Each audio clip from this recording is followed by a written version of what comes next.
trying not to be addicted to my phone. It's fucking hard. And it's gathering data on you while you sleep. Seems fine. I don't see what the issue with that would be. Hello, fancy seeing you here. Yeah, it's nice to be back It's nice for another season. I'm very excited about season 3. I'm not going to lie to you.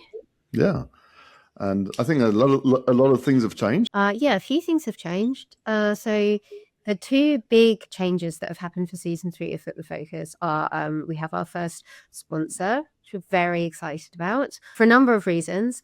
Primarily because they are an awesome organization and they also look at the world a bit differently and try and make it a better place. But particularly for Nico, it's really exciting because their coffee, Goody Beans Coffee, have sponsored this season. So you'll be hearing lots about them. And Nico's using it as an excuse to drink a lot of coffee. So I have to test the product. I suspect we've also got an amazing discount code for listeners, do we not, Nico?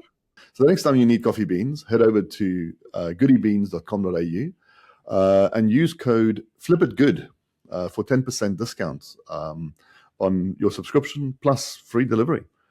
I feel like you had something to do with that code. Did you have something to do? Because the way you said that, Flip it good. No. There's very salt and pepper in my head. That's just a little bit, yeah. I really like my head went flip it real good. Watch the space. You might get me becoming quite geeky about coffee. Watch the space. You being geeky about something though, that doesn't seem. I mean, is that likely? We talk lots about AI, as you would expect, but we're getting into some really different areas this season. So we've got great conversations around fintech. Got some really insightful and very personal conversations about different founder journeys. And I think for me, that human side of it that people share with us on the series is always the thing that chimes so well with me and makes me so excited to share their stories. What about you, Nico? Yeah, I think overall, it's been we've actually recorded quite a few of the episodes already. It's almost like we're being professionals. This is weird. Yeah. It's so we're sitting in May and we're basically sitting on 8 or 9 episodes already in the can, ready to go. So now the only scary part is we need to edit said 8 or 9 podcasts. So yeah. I mean, how hard can that be, right? Nah, that won't take any time. That's fine.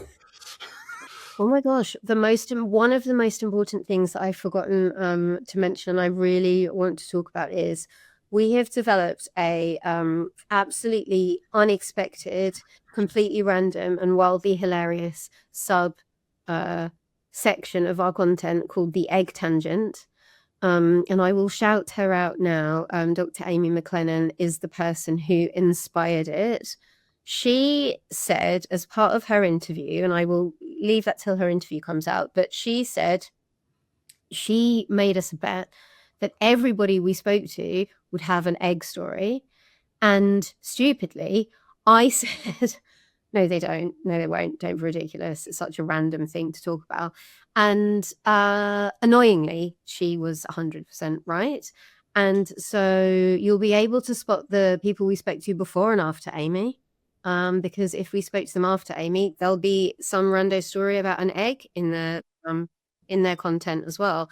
Right. So we'll get into the series. I am ridiculously excited by the first episode that we have chosen because the person we're speaking to is someone I have been actively pursuing, possibly since season 1.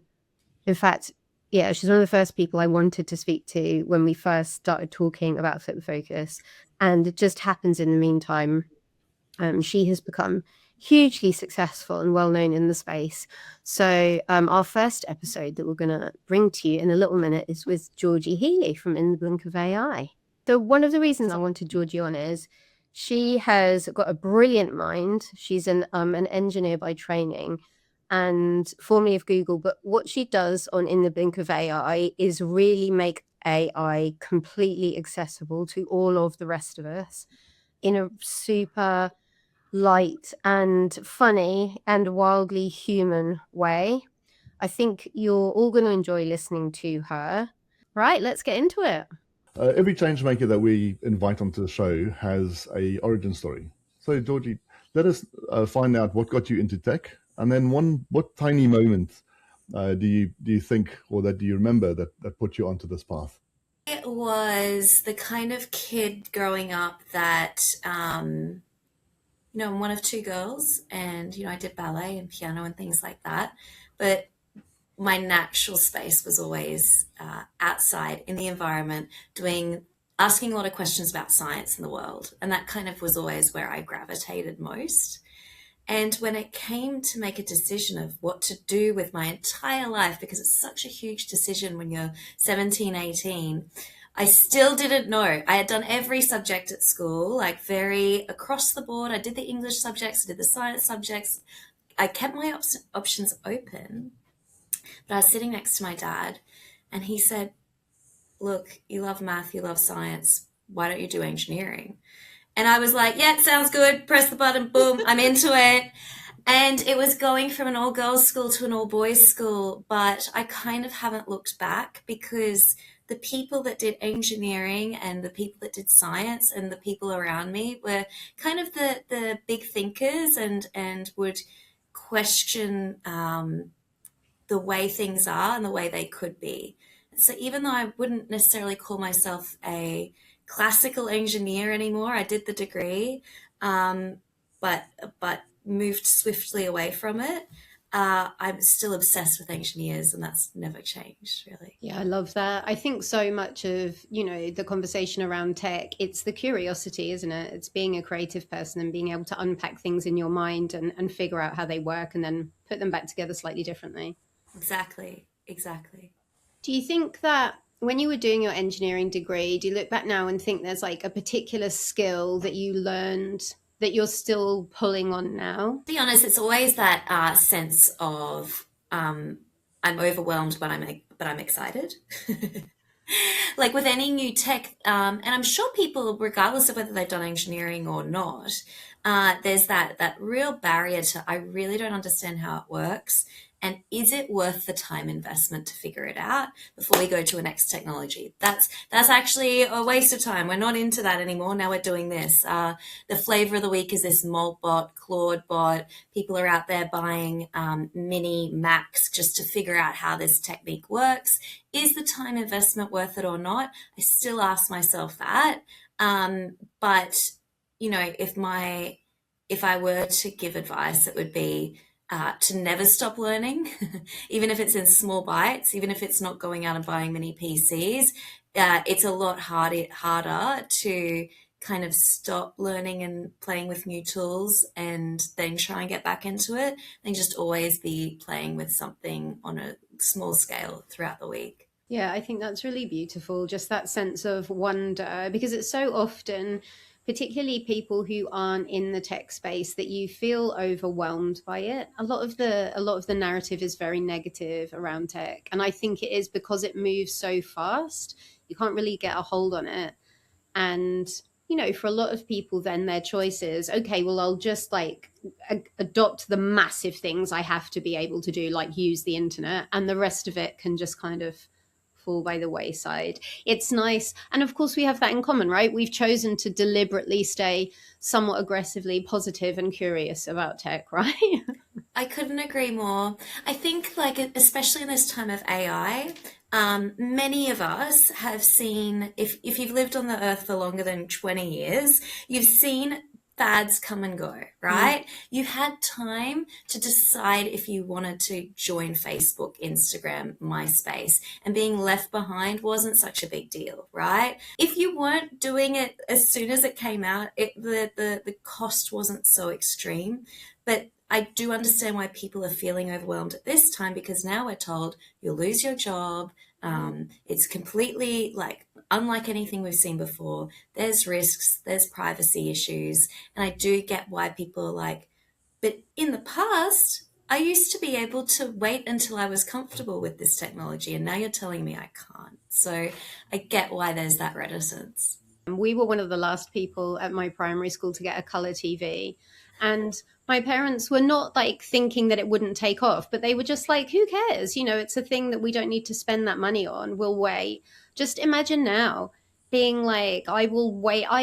Like, I'm not going to get a mobile phone at all. I'll just wait. Like, that doesn't exist.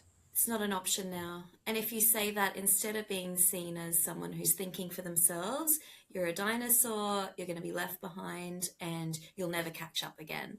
And I don't necessarily think that's true, but I do think it's going to be a lot harder if you don't at least kind of try your best to stay across what's happening. And that's why you and I do what we do, right? So it is exactly why we do what we do. I think for me, so much of these conversations are around trying to very deliberately, I think the radical act, and I've talked about this a bit lately, is living in the middle, because conversations are so polarized now. You know, if you've either chosen to be at the forefront of everything, at the bleeding edge of tech, and you know everything that's going on, or the other encouragement is leave everything alone.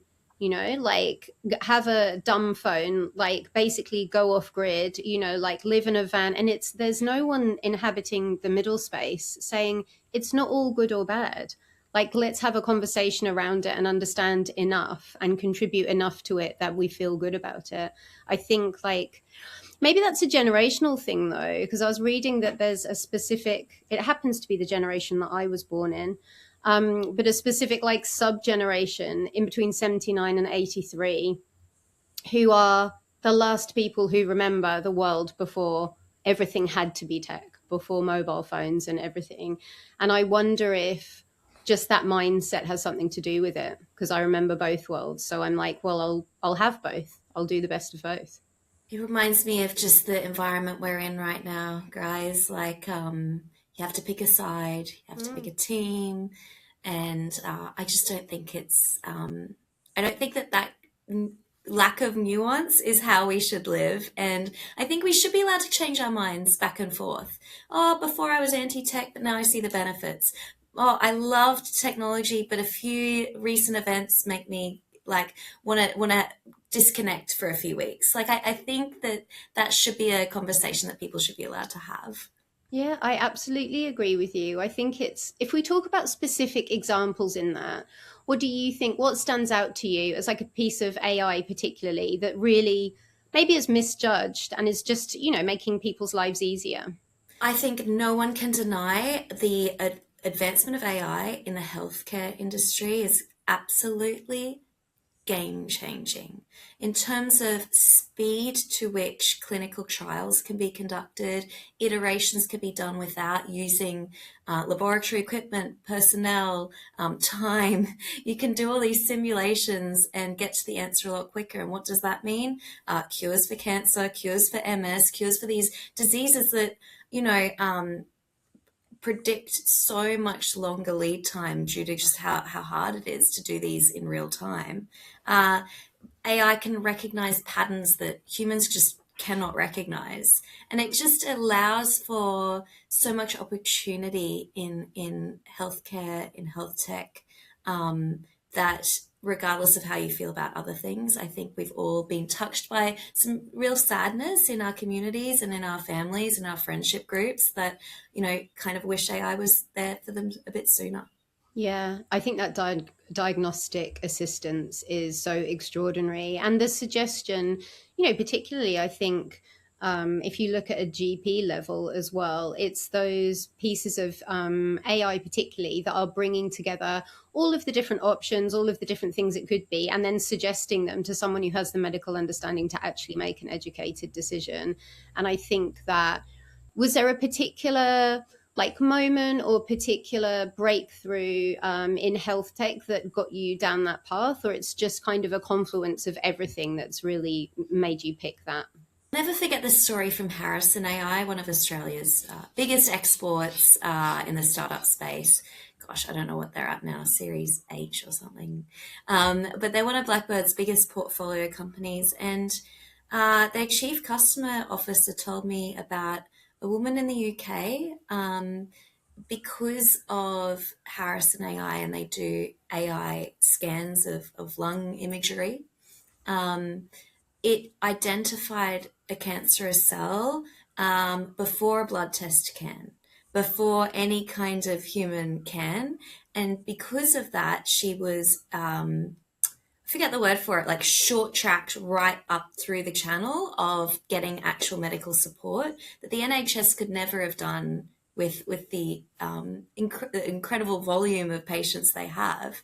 And because of that technology, she is alive where she would not have been alive if she had stuck to the original system. So there's a million examples like that, but I'll never forget that one. And she has gone on the record to talk about how much she is grateful to Harrison AI. Yeah, it's incredibly impactful, isn't it? And you think, just that individual story, if you magnify that, the possibilities of helping out, particularly the NHS, which is struggling so much from a resourcing perspective, really to be able to fast track that and to be able to minimize the amount of human hours spent in diagnostics it's extraordinary. Think about, even for her, she might have not assumed that she had something that sinister. She might have taken her time, and she hasn't done anything wrong as the victim in this scenario. But how great to know that if you do seek support, if it's a problem, it's not going to become, wow, I wish I knew this sooner. It's going to be able to be dealt with effectively based on your actual example and diagnostics. Yeah, I love that. The sense of gatekeeping. And I think the way you talk about it on In the Blink of AI as well is it's very open. You're just the way you chat about it. It's so nice that you ask questions to make it clear that anybody can unlock any aspect of AI. And that's one of the reasons I wanted to talk to you, because I think one of the things that I tried to unpack was, even for me, somebody in tech who spends their time talking to other people in tech, still there are parts of AI that felt a little bit like, oh, maybe that's above my pay grade, but it's actually one of those things that you can go in, you can have a play, you can find other people to ask the questions. I couldn't agree more, Jen. And I do think that if you go into it with a bit of a fear mindset, it's no one's fault that there's a fear mindset. The headlines are, you're going to lose your job, your computer's going to get hacked, flame emojis everywhere. But if you go into it with I'm just going to have a play, maybe just for 5 minutes, and then you end up playing for an hour, and you weren't setting out to, I'm going to design an entire website with this tool that I've never used before. Of course you're going to hate it and find it overwhelming and think you don't deserve to be there. I really recommend, and this is what I do, after my kids have gone to bed, they're 4 and 6, so that can range anytime from 7 and 9 p.m. But after they've gone to bed, I trottle back up the stairs to my laptop and I just open a tool that I've heard about. I type a list in my phone of all the tools that people are mentioning. Just pick one, look at the website. Oh yeah, that's not that confusing at all. Oh, windsurf, it's just a voice agent. Okay, cool. Downloaded that within 5 seconds. That's really easy to use. Other tools are a lot more complex, take a lot longer, but it's kind of that critical energy of just opening up the tab and seeing what it's about. And I really recommend that people just come in with a open play mindset. No one's watching you, no one's recording you, no one cares how quickly you figure it out or don't. You'll start to actually enjoy it and love it and be like, oh, it's actually not that scary or complicated. Yeah, and I think that's the important thing, right? The play mindset. Because I think so often if we unpack that narrative a little bit, that's kind of really the broadest storytelling is still around fear-mongering for AI. It's a massive all-conquering thing. It's going to take over the world, and including your jobs, and probably we'll all die as a result of it at some point. None of that sounds very light and fun. And maybe I'll go and do a voice note on it, or record a podcast with it, or have some fun building imagery with it. It's all very life ending. And if you say to people, well, actually, did you know, oh, they've got a horrible mental load at home, oh, there's an AI EA that can just suck all your details out of all your emails and spit it out for you and send you a little list every night. Suddenly AI they love, and you're like, well, that came from someone just sitting down having a play, just 100%. Being like, this is a thing I could solve if I just have a run at it with AI. Agree. And I think there are some things where it feels still a little bit too overwhelming. I would say to everyone, if you're using any of the LLMs, ChatGPT, Gemini, Claude, whatever, it doesn't actually matter. They're all much of a muchness. You don't have to use all of them, okay? It's okay to not use all of them. And just to continue with that open-minded, play-based mindset and try your best to just be kind to yourself in the process. No one just wakes up knowing how to use a tool. Excel used to be really complicated before everyone started using it. Like, everything starts really overwhelming and complicated until you figure it out. And then you're like, oh, okay, yeah, I vaguely remember finding that hard. Some of us still find Excel really complicated, actually, Georgie. And it still is, Jen. It still is. And you can be really smart and not able to use Excel. That's okay, Jen. The listeners that I victimize, I do apologize. Yeah, don't worry, guys. You're welcome on Flip the Focus. If you can't use Excel, we welcome you. On Flip the Focus, every question is in good taste. Thanks to Goody Beans Coffee, this one is now in great taste. Like us, Goody Beans looks at things differently. They do it by creating employment opportunities for people facing barriers to work and reinvesting all of their profits into initiatives that help provide essential human services. The only question now is, when are you going to stock up on your coffee beans? Head over to goodybeans.com.au and claim your exclusive discount with code FLIPITGOOD to get 10% off your subscription plus free delivery. Let's get back into it. What I would say, though, is, again, I think it's partially narrative-wise to do with us all having to... There's something in the narrative and something that social media, I think, has a bit to do with, where we feel like we have to be professionals at everything. And the analogies are really weird. Like, you didn't, previously you were allowed to like take a few photos because you liked that and you had a camera. You didn't suddenly think you needed to be a filmmaker. So you're not like, oh, I'm not going to go out and take photos of my kids because I'm not a professional filmmaker. But now you're not just having a crack at like LLMs or a little bit of coding or no coding or whatever is exciting to you because you feel like you're not going to, become a professional in that. And to me, that's really like the logic doesn't logic on that in my head. Use the LLMs. Which one? If you haven't used ChatGPT, it's a great entry level LLM, which, you can ask all your questions to it and just have a play there. Treat it like you would a business colleague. I've got this problem.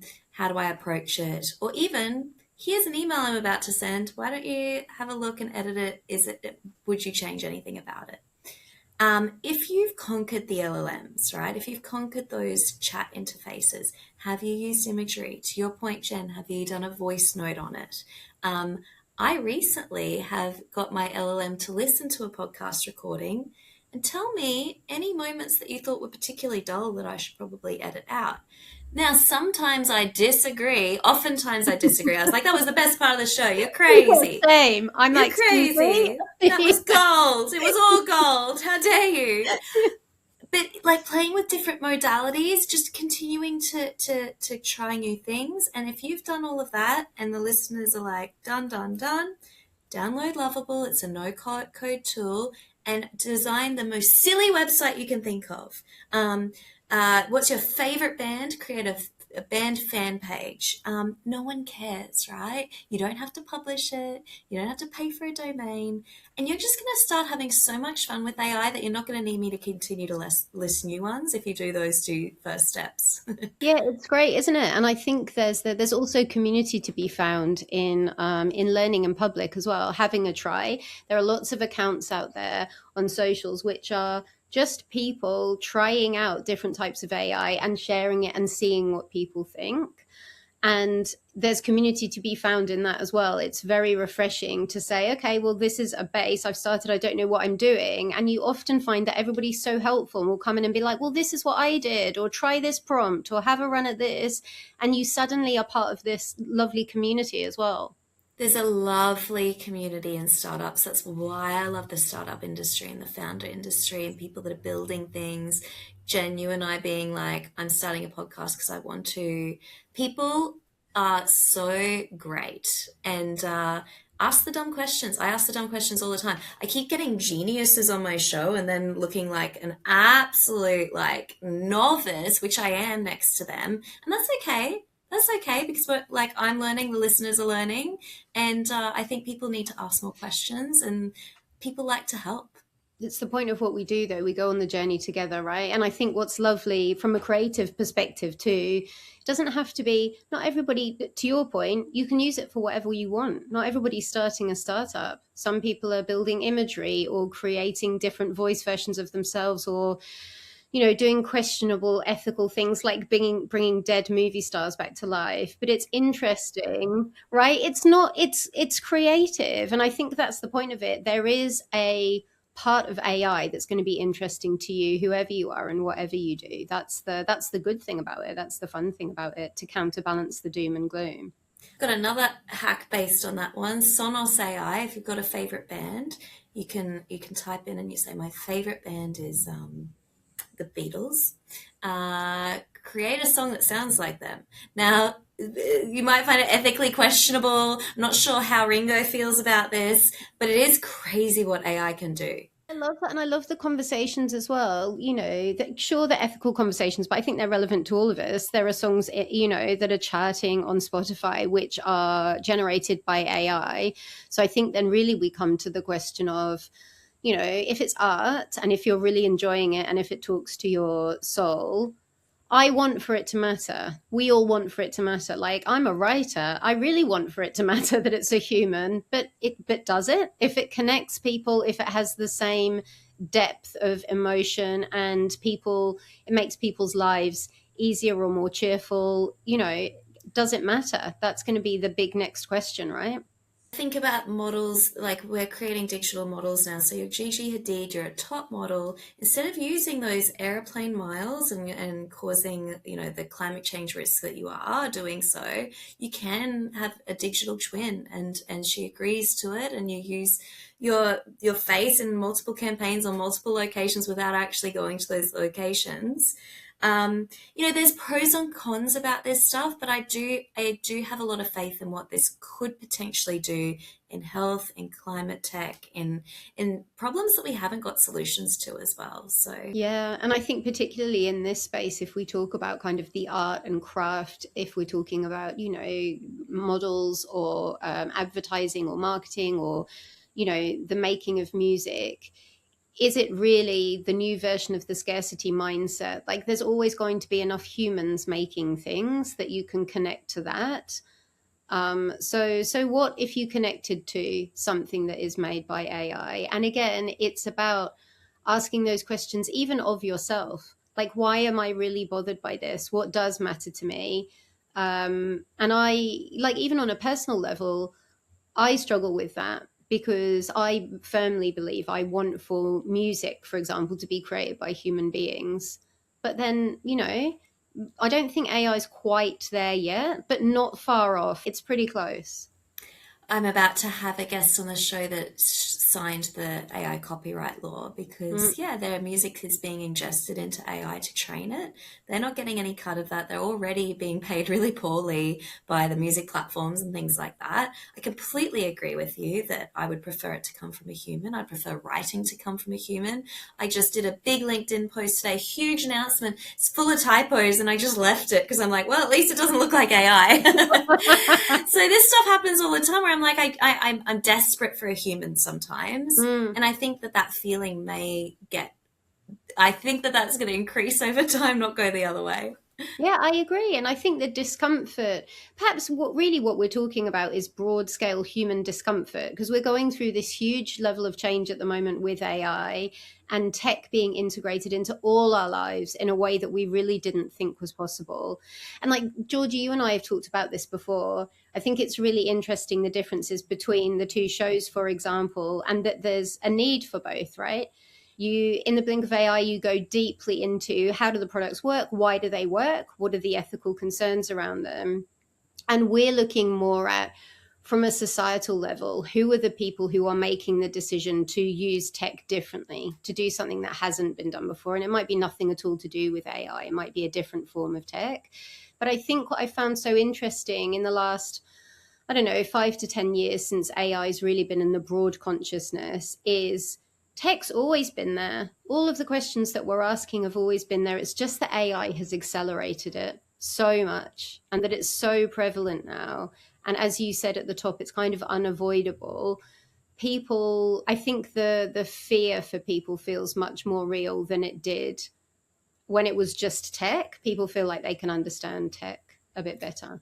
It's a great point, and it's a funny one. I remember when I started the show about a year ago, I had a lot of people say, "Oh, but like, what happens to the show when AI is clearly a fad? Like, we've gone through Bitcoin, we've gone through a lot of cycles, right?" Yeah, I find it so interesting. We were talking to, we had a guest on a couple of weeks back, and we asked her about tech when she first discovered tech, and she was telling us a story about her grandmother's vacuum cleaner. And I thought that's so amazing because tech's been around for so long. All that tech is, a machine that is capable of doing something better or more efficiently than a human. It's such a loose construct, but we've all gotten a little bit carried away with it having this kind of evil overlord vibe to it. Exactly right. Andromeda, the company that is a robot, Grace, the founder, has built this robot that helps spark joy in elderly care facilities. When you think about how much joy that this beautifully crafted and thoughtfully designed robot that can blow bubbles and animate and interact with people that just it's so fresh and lovely, with very little risk and so much tremendous upside. It's like there's that, and then there's Neo, robot that watches you while you sleep. And you're like, you can have both, but one I'm really happy with, one I'm really not. So one's like giving us massive ick from the yes, off. yes. It's just gathering data about us while we sleep, Jen. I'm like, and I've got like little animals and little humans in the house. I'm like, I'm not getting a 5'7" robot in this house anytime soon, I can guarantee.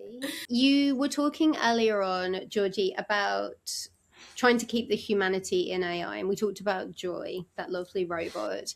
Is that something, when you are picking your guests, is that something that you really need to focus on to ensure that you are keeping humanity at the front of your AI stories? It's a great question, and the short answer is no. I would have my own rants each week. I start the show with an AI hack of the week with my guests as well, share something that's awesome. I've introduced AI rant of the week because there's always something sinister happening as well. It's installing Grok into their Teslas and engaging with children in the car in ways it definitely shouldn't be doing. There is stuff like this going on that I couldn't, with conscience, be like, let's just not talk about anything bad ever. I have a mixture of guests that are very pro and very anti-AI as well, but they're leaders in their fields. They're very much at the coalface of whatever they're building, but they are pro it or against it. And the godfather of AI is currently against AI. So you can find both within the industry. I agree. And I think that's what I enjoy. It's what I enjoy about your show, but more broadly about the conversations around AI now. Just even, it's not all AI. I think even if we go back when they asked Mark Zuckerberg if he would let his kids on Meta, and he's like, no, don't be ridiculous. Yeah. And then all the Roblox builders are like, no, don't be ridiculous. Yeah, and they've done it really fast, which I think was a similar thing with the copyright laws around infringement of intellectual property as well. That was the UK first as well. But we've led the way on the under 16s social media ban. So we've got some skin in the race when it comes to globally trying to do something interesting with tech. But then depending on who you speak to, guys, if you're too pro-regulation, you'll be left behind as a nation. And guess what? China's going to build it anyway. And this is the way, Denis Hassabis is the CEO of Google's DeepMind and pioneering this stuff. And he was at Davos recently, and he said, with big tech event, and he said, yes, I would love to slow AI down. I would love us to all kind of take a breath and think about how we're doing this with regulation, with safety, with privacy. I mean, I'm using my own words here, by the way, but China won't, and other nations won't. And so if we aren't there with them, how do we compete, and how do we ensure that we do it in a way that's safe and, the most advanced it can possibly be. I don't know how I feel about it, but this is the way the leaders are thinking about it. Yeah, and I think it's interesting because it's an echo of the same conversation. If we think about the social media ban here, you can apply exactly the same narrative on a domestic level, because on the one hand, you go for it and you say to your kid, like I have a 14-year-old, and I was already a little reticent to have her on too much social media anyway. The kids are finding ways around it. Parents are allowing ways around it. You know, are we the parents who are abiding by it?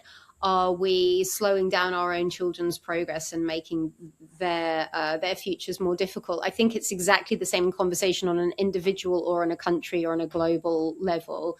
Again, it comes back to we are in a place of such seismic change that, you know, the rights and wrongs of it are very complex because we haven't done this before. We've never done this before, Jen, and how do we talk about our kids about it is a great... I'm the exact same as you, by the way. I want them to not touch social media or technology at all until their prefrontal cortex is a little bit more developed, because guess what? I'm trying to use technology less. I'm trying not to be addicted to my phone. It's fucking hard. It's really, really hard. You know, if it's this hard for me, and, you know, I'm an 87 baby, and I do remember not having social media and not having tech as well, it would be borderline impossible for our kids to know what it's like to be switched off. Yeah, I think an increasing number of people and adults are realizing this tech wreck of too much tech, too much medium, too much being able to be online is just not healthy. And look, it's one of the reasons I bring it back to the domestic conversation, because oftentimes when I get into conversations with people who are not in the world of tech about tech, it's too big. Conversations at Davos are too big. Conversations about people who are literally running the internet, too big. It's either in the too hard basket, or does it really impact us anyway? But if you bring something back to the domestic and say, well, actually, it's impacting, those conversations are trickling down and they're happening in your life all day, every day. Again, I think it's about that understanding the nuance of the conversation. Like, it's for us, you know, 2-3 years ago, we were like, particularly AI, it was I think the train analogy was very big. Like, the train's already left the station and you have to be on it and it's blah, blah, blah. Like, most people are only just catching up with that now. And so I do think that I find it very interesting when we have those conversations, particularly on a national stage in Australia, where we start considering, well, what does it look like how we behave within our own homes and our own families? Exactly right. And I think if you read the headlines, you're going to see a lot of the worst of AI. Sometimes some good stories, but the worst of the worst, and these big tech questions, to your point, which is why I keep telling people, just play with some tools yourself, so at least you yourself can make a decision. I'm not going to tell you have to love it, but at least you're not being told what to think about AI. You can say, I actually really got a lot of benefit out of that. When I was, doom scrolling late and read about all these bull sharks in Sydney, I had the robot to talk to instead of waking up my husband at 11 p.m. at night spiraling. You know, I think use the tools in a way that benefits you so that you can make your own decisions and not have people tell you what to think so much. Yeah, I couldn't agree more. I think you talk about, you know, the community that people were building with tech, particularly during COVID. And I think it's a really nice way to move into talking about the community that you're building, particularly around AI and around your pod. So if you were going to give some advice to younger Georgie, who's starting out again now, what advice would you give to her? I really wish I backed myself a little bit more in general. I've always been a corporate girly. I've always worked at the big corporates. And I've had amazing experiences doing that. But the things I do best and the things I get the most joy from and compliments from is when I actively go outside of that and build something on my own. I built an app over COVID. I built a blog when I lived in London and it was about skincare. I built a podcast. The things that I get the most joy from are the things that I didn't get permission from. People didn't want me to do. People had question marks, concerns, didn't like it, but I liked it and I was excited about it. So I would tell former self, like, trust your gut and make things. Doesn't matter what you make things. I think that's so important because oftentimes we're lucky enough to have people in our life who say kind of trust your gut, and they might talk to you about what that means kind of on a personal level. Or it's one of those things, annoyingly though, that I think often does come with age, that you really learn actually what that means. Go and do the thing that you're excited about, the thing that doesn't feel like work, and you definitely won't be the only person who's interested in it. You know, there'll be a community there for you. They will find you, you will find them, and the upside is just, you can't even imagine the people you meet and the joy it brings you, because it's something that you created and you made. I don't care if it's crocheting. I don't care if it's, making clay model figurines. Whatever it is, you will find your people. With technology, it's never been easier to do so.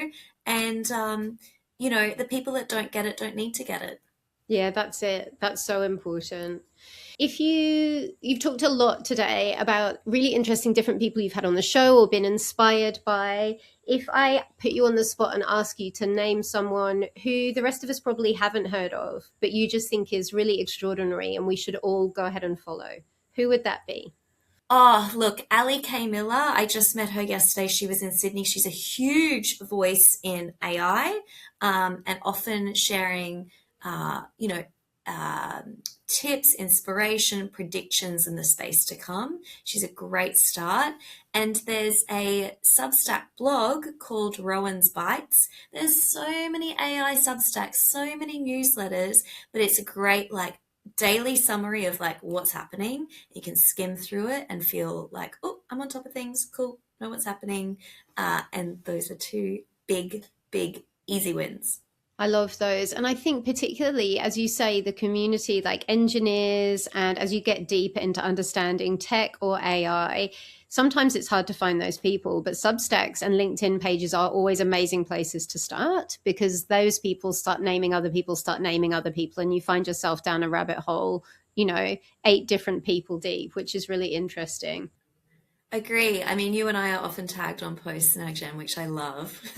Yeah, it's gorgeous, isn't it? It's so nice to feel like we're part of that same community, particularly with AI, really having more women in the room because of the speed at which it works and the speed at which it iterates will have a profound compounding effect very, very quickly. What do you think is a really tired norm that you're flipping on its head in the world of AI? I think that the AI is reserved for technical people and people that did engineering and did science and a STEM, and that's a background. They deserve AI, and everyone else gets to just wait around, twiddle their thumbs until it has been kind of digested and put on a great interface and it's on an application layer, so that it's all sanity checked for us all to use it. That is dead. I spoke to a woman called Maddie Reese. She's in San Diego, super far away, but she is like a world-class vibe coder. She just taught herself how to use the tools. She had zero intention of becoming an engineer or teaching herself the programming languages. She wins every competition she goes into for vibe coding against the engineers, against people that have PhDs in computer science. And why? Because she's got this creative approach and she's using the tools in a way that they can be just second thought in a fresh way. And I just think the thought that people have to wait for it to be theirs and to deserve to use the tools is dead. But when it comes to AI, what single question do you wish that more people asked? I mean, I wish people would ask more questions in general. I think if you're not asking questions out of fear or just shyness, please stop doing that. Or ask me, I'll be nice, I promise. Ask Jen, ask Nico, we'll all be nice to you. But I do wish people would ask from both sides of the coin more. You know, we were talking a little bit briefly before about it's okay to change your mind, and it's okay for there to be nuance. So if I say digital twins of models are great for the environment, I wish people would ask, well, but why are digital twins bad? Does that mean makeup artists lose a job? Does that mean photographers lose a job? What does that mean for up and coming models if everyone just wants a cheaper version of a supermodel instead of people that are up and coming and at a more affordable rate? What does that mean for the industry?